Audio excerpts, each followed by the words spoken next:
Earlier, the Western powers came with rifles and flags. They plundered African soil, looted gold and oil, and left behind flags of poverty and a legacy of dependence. Today they arrive in suits and ties, with summits and smiles. But the goal is the same: extract, dominate, leave. This year's US-Africa Business Summit was supposed to be yet another ceremonial handshake, a photo shoot of partnership, followed by the quiet signing of exploitative deals. But something happened, something no one expected. The tables were turned, the roles reversed. Captain Ibrahim Traore of Burkina Faso didn't attend. Not by accident, by design. He rejected the summit entirely. And while other leaders showed up, the spotlight turned to Namibia's president, Netumbo Nandi-Ndaitwah, who dared to say what had long been whispered in the corridors of African power.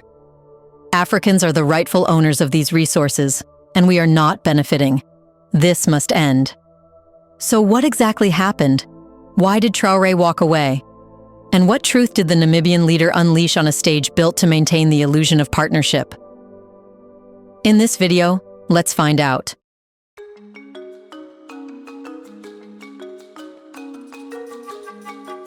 The 2025 US-Africa Business Summit, held in Luanda, Angola, came wrapped in the elegant language of cooperation. Pathways to prosperity, a shared vision, they called it, a diplomatic phrase meant to convey equality, progress, and mutual gain. But when one dug beneath the polished speeches and photo ops, a different picture emerged, one in which the summit was never truly about shared prosperity, but rather about preserving Western supremacy under the guise of partnership. Washington came with one priority: control over Africa's critical minerals. These include lithium, cobalt, rare earth elements, and other resources that power electric vehicles, semiconductors, solar panels, and military technologies. Without these minerals, the West's green transition and digital future stalls. And with China already years ahead in African resource partnerships, the US is scrambling. So, the Luanda summit was, in essence, a geopolitical sprint, a race to reclaim what it believes it's losing to Beijing.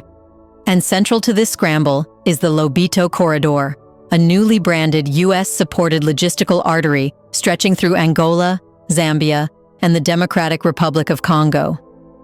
While advertised as a trade facilitation project, its true design is unmistakably extractive, to funnel Africa's underground wealth to ports and plains destined for American factories, not African economies. You should know that these corridors don't connect African cities to each other. They connect mines to ships. They don't build intra-African commerce. They reinforce Africa's role as a raw material supplier. This is why, despite the summit's lofty rhetoric, there was an uncomfortable familiarity to the proceedings. African leaders were invited to panels, forums, and private luncheons. But behind the partnership were contracts, investment terms, and infrastructure agreements that resemble those of the colonial era, where minerals leave the continent and so do the profits. Therefore, Africa remains rich underground, but poor above. Leaders were expected to nod, shake hands, and sign. Their presence would provide the illusion of African agency, a theatrical consent to what is effectively a continuation of external control. But Captain Ibrahim Traore of Burkina Faso did the unthinkable. He rejected the entire stage. Traore, joined by the leaders of Niger, Mali, and Zimbabwe, didn't just boycott a panel or object to a clause. They refused to attend the summit entirely. Not even a junior official was dispatched in their place. This wasn't just absence, it was a strategic refusal. And in the context of a summit meant to demonstrate continental unity with Washington, their silence echoed louder than any speech. Because by not attending, Traore denied the West the thing it craves most from Africa: legitimacy. Legitimacy to exploit under the banner of partnership. Legitimacy to parade African faces as evidence of consent. Legitimacy to say, "We asked and they agreed." He denied them all of it. Ibrahim Traore didn't need to give a speech in Luanda to send a message. His absence alone was a form of resistance more potent than any declaration. It was a refusal to allow his presence to be used as a tool of propaganda. In diplomacy, attendance is consent. By not showing up, Traore ensured there would be no handshake photo op, no soundbite that could be twisted to endorse the summit's outcomes, no moment of performative gratitude to the hosts. This is a political war game, not diplomacy as usual. And Traore has been playing the game differently from the beginning. He has kicked out French troops, seized control of national resources, and banned Western NGOs accused of interference. But this move, rejecting the entire summit structure, was arguably his boldest. Because he didn't just attack colonial presence, he attacked colonial diplomacy itself. He refused to participate in a summit that treats Africa not as a sovereign bloc, but as a marketplace of concessions, a place where resources are up for auction to the highest bidder with the biggest smile. His silence was not passive. It was an active disruption. The absence became a political statement that Burkina Faso will not validate the illusion of partnership while exploitation continues. Before we continue further, tell us, are you enjoying the video? If yes, please like and share the video and subscribe to our channel to watch more videos on Black Africa. Let's continue now. Traore wasn't alone. The absence of Mali, Niger, and Zimbabwe exposed a crack in the summit's facade of unity. The West wants to portray these Sahel nations as rogue outliers, isolated and desperate. But their coordinated absence told a different story, that this is not isolation. It's consolidation. A bloc of African nations is emerging that no longer sees legitimacy in engaging with the West on its terms. And the consequences were visible. Media coverage of the summit was muted. The most striking headlines didn't come from the summit floor, but from the reasons why key nations didn't attend. And this shifted attention away from the panels and pledges, and toward what was being protested. However, the shocking moment came when those attending the summit spoke like Traore. Namibia's president, Netumbo Nandi-Ndaitwah, stood before U.S. officials and corporate delegates and said what was never supposed to be said. She reminded everyone that Africans are the rightful owners of their resources and that any partnership must benefit the people, not just the investors. It was a break from the pre-planned agenda, a deviation from the expected. And in the sanitized world of diplomatic summits, it was nothing short of rebellion. Her words cracked the polished surface of the summit's narrative. They acknowledged what many African citizens already feel, that decades of dialogue have delivered nothing, that poverty still dominates rural areas, that Africa's wealth leaves by plane, but its people stay hungry. In that moment, it was clear. Traore's silence and Nandi-Ndaitwah's words were part of the same resistance. One denied the summit's legitimacy. The other, from within, exposed its hypocrisy. Together, they forced a new question into the global conversation. Can Africa truly prosper under systems designed to keep it subordinate? And if not, then what comes next? Nandi-Ndaitwah spoke of slow negotiations rigged in favor of foreign firms, of emerging market illusions that hide the real face of poverty, and of a continent suffering from dialogue addiction without delivery. Her critique was not emotional, it was forensic.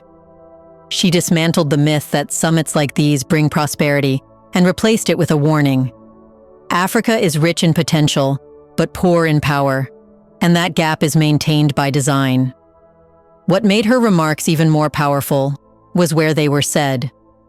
She didn't shout them from a protest stage or a Pan-African Congress. She said them on the inside, on the official mic, under the U.S. flag. And the media's silence in the aftermath proved one thing clearly. The West heard her, and they knew others would too. Interestingly, the brilliance of both Traore's absence and Namibia's words lies in how they expose the next-generation colonialism now taking root, in the form of infrastructure disguised as integration. Take the Lobito Corridor, for example. Marketed as a breakthrough in trade connectivity, this US-EU-funded route cuts across Angola, Zambia, and the DRC, supposedly linking Africa for trade. But in truth, its entire layout, timeline, and logistics serve Western extraction routes, not African integration. It is a supply chain dressed as sovereignty. And this isn't just about one corridor. Across Africa, roads are built to ports, not cities. Railways connect mines to container ships, not farmers to markets. Airports are upgraded to move resources, not people. And pipelines stretch toward foreign refineries, not local homes. As one analyst put it, we are not building Africa for Africans. We are building Africa for foreigners. But it gets darker. Africa doesn't refine its own ore because it lacks processing facilities. It lacks those facilities because it lacks capital. It lacks capital because it was burdened with structural adjustment debts from the IMF and World Bank. And to repay those debts, it must export more unprocessed ore. This is economic capture masquerading as development, a loop so tight it chokes every attempt at independence. And every summit that refuses to address this loop is not a place of reform. It's a PR front for dispossession. Namibia's president exposed this system with words. Traore exposed it with his absence. And their actions, though different in style, shared one message. Africa is not just being exploited. It's being infrastructure locked into dependency by the West. Both leaders did more than protest. They offered a path forward. Pan-African cooperation as the only real escape. Traore isn't just nationalizing resources. He is building processing facilities, turning Burkina Faso's gold into value before it leaves the country. That means real trade power, not raw extraction. Namibia, with oil and gas reserves coming online, has a chance to build regional supply chains that serve Zambia, Botswana, and South Africa, not just global giants, but only if the infrastructure is built with regional benefit in mind, not under Western engineering agendas. In Congo and Rwanda, historically locked in conflict over mineral control, there's an opportunity. If tensions are not stoked by outsiders, joint industrial zones can be created, shared refineries can be built, and blood minerals can be exchanged with common wealth. A perfect snapshot of the problem is that Africa's economic arteries flow outward, not inward. However, the truth is, if Africa doesn't trade with itself, it remains at the mercy of outsiders. If it doesn't govern together, it will always be ruled in fragments. But what's different now is that unity no longer sounds utopian. Leaders are acting. Deals are being signed. Roads are being rerouted. Banks are being regionalized. And the people, especially the youth, are watching more closely than ever. They repost, quote, and analyze. They see through the empty rhetoric and know the real ones when they speak. This is no longer about ideology. It's about survival. Because Africa's future has only two paths left: unity or extinction. Why do you think Western powers still fear African leaders like Traore, who refuse to participate in their systems? Do you believe these so-called business summits are designed to help Africa or to control it? If Namibia's president said the forbidden out loud, what might be going on behind closed doors? Do you want to watch more videos like this one? If yes, subscribe to our channel and press the bell icon next to it.